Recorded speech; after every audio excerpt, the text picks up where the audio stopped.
Kannih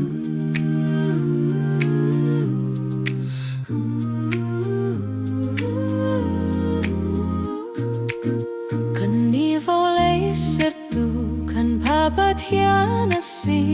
ngal kana angam timpan aum Kannih Vawlei Sertu kan Pathianhla Vawlei phing tlang rili liangan kinase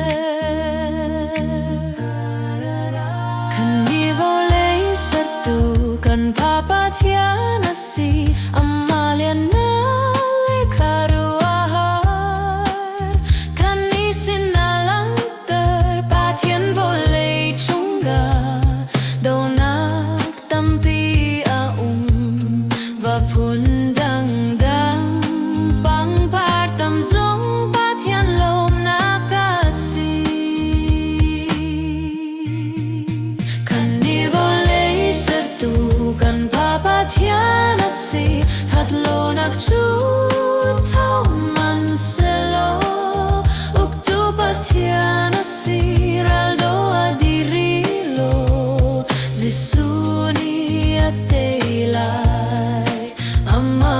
Hongin